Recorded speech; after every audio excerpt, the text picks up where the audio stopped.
ஓம் சாந்தி. இன்றைக்கு புது பட்டி ஆரம்பிக்குது. பட்டியின் பெயர் மனன புரட்சி.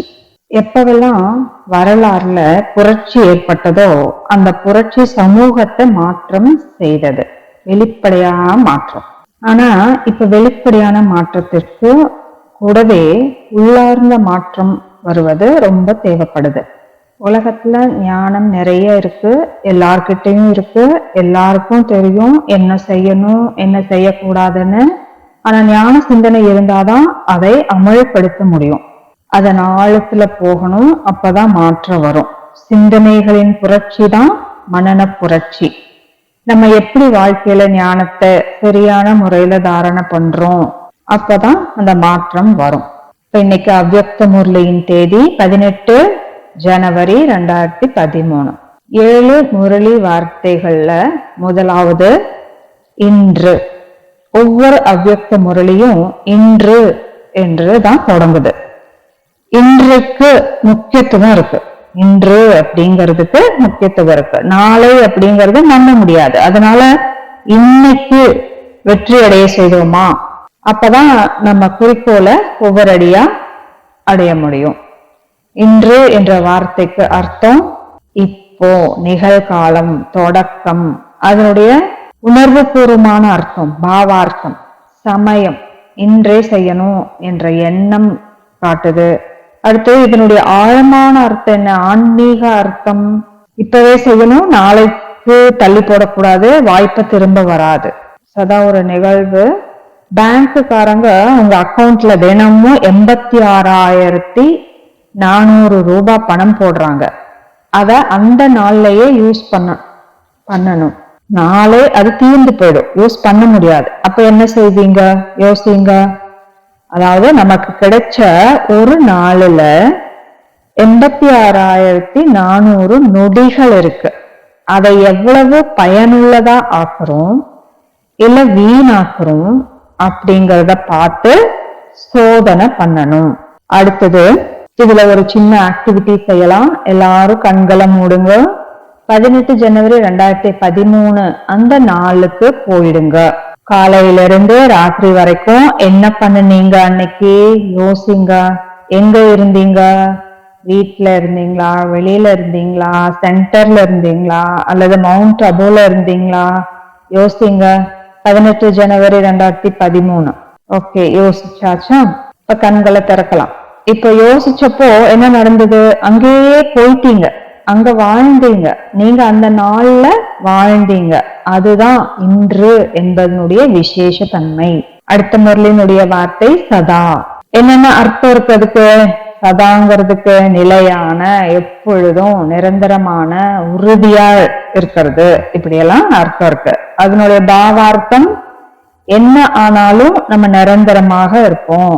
ஆட்கள் சூழ்நிலைகள் எது மாறினாலும் நம்ம மாற மாட்டோம்.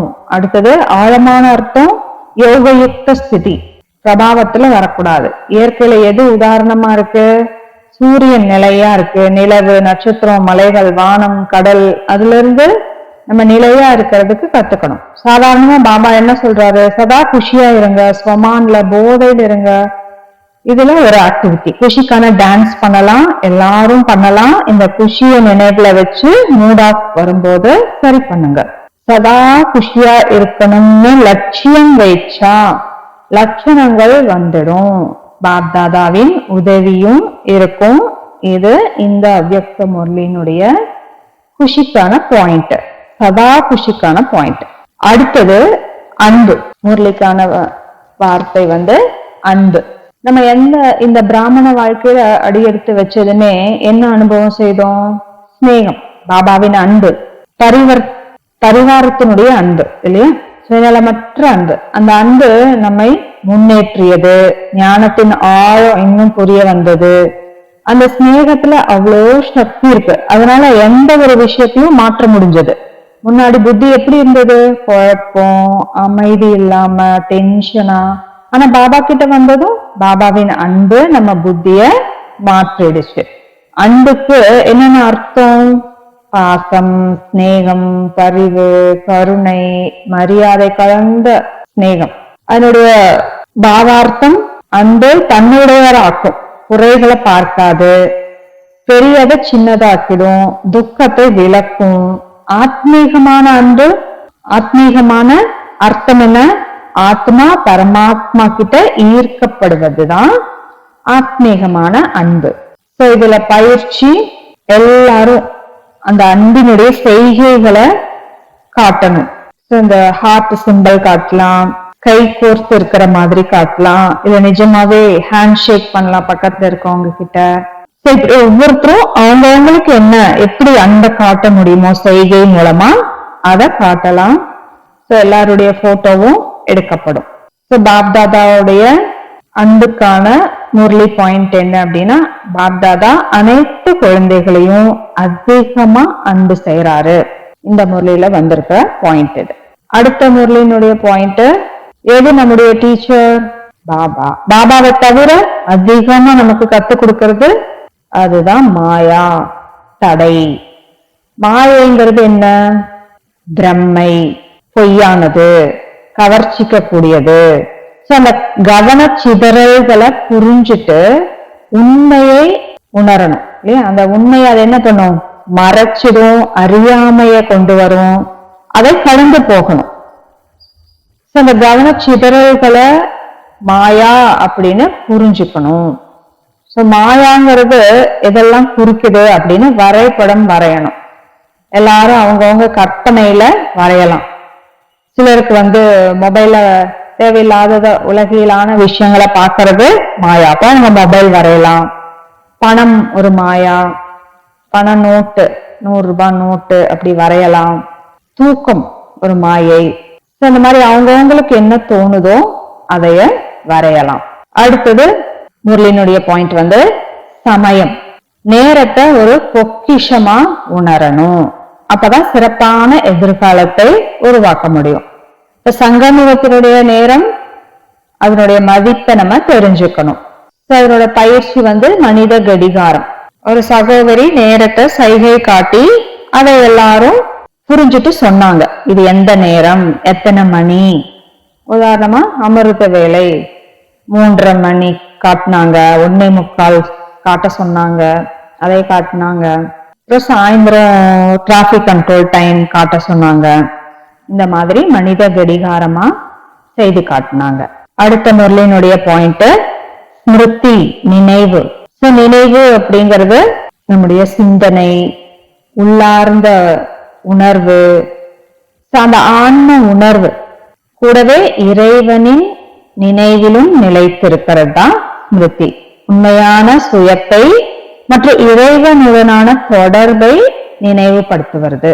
அதுக்கான பயிற்சி ஆன்மீக நிலைகளை மனக்கண்ணுல பார்க்கிறது. உதாரணமா சத்யுக தேவதா அப்படின்னா அந்த நினைவுல போயிடணும். டைமண்ட் ஹால் அப்படின்னா பாப்தாதா சந்திப்பு, அந்த அனுபவத்துல போயிடணும். கண்களை மூடி செய்யலாம்.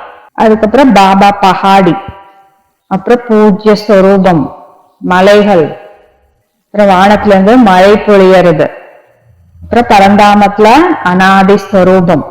இந்த மாதிரி ஒவ்வொன்னா நம்ம பண்ணணும்.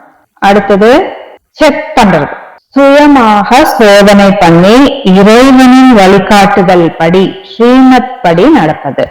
பாபா சொல்றாரு அப்படின்னு சொல்லி கை தூக்குறது, கை கொடுக்கறது, வலது பக்கம் திரும்புறது, இப்படி டைரக்ஷன் கொடுத்தாங்க. கடைசியா பாபா சொல்றாரு அப்படின்னு சொல்லாம ஒரு டைரக்ஷன், அதையும் செய்துட்டாங்க.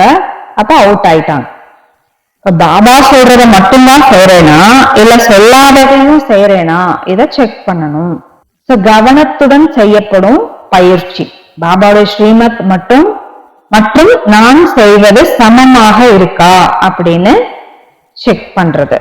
கடைசியா பிரம்மா பாபா மீது குழந்தைகளின் அன்பை பார்த்து பாபாவும் சுப ஆசைகளின் மலர்களை சொன்னதை செய்தாங்க. அது மட்டும் இல்ல, தீவிர புருஷார்த்தத்தின் மலர்களை நாலா பக்கமும் இருக்கும் குழந்தைகளாகிய நம்ம மீது தூவராரு. நல்லது. ஓம் சாந்தி. இப்போ இந்த புது பட்டியில ஆரம்பத்துல இருந்து என்னென்ன பாயிண்ட்ஸ்களை பார்த்தோம். முதல் பாயிண்ட் இன்று, அன்றைய நாளினுடைய நினைவுல நம்ம போகிறது. அன்று, ஒவ்வொரு முரளிலையும் இன்று அப்படின்ட்டு, ஆஜ் அப்படின்ட்டு தான் பாப்தாதா ஆரம்பிக்கிறாங்க.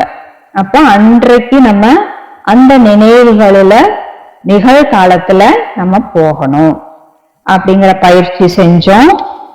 அடுத்தது சதாங்கிற அந்த வார்த்தைய பாபா கவனத்துல கொண்டு வர சொன்னாரு. நிரந்தரமா, நிலையா, எப்போதும் என்ன ஆனாலும் நம்ம நிரந்தரமா இருப்போம். என்ன சூழ்நிலைகள், என்ன ஆட்கள் மாறினாலும், எது மாறினாலும் நம்ம நிலையா இருப்போம், மாற மாட்டோம் அப்படிங்கிற அந்த நிலைக்கு நம்ம கொண்டு போகணும்.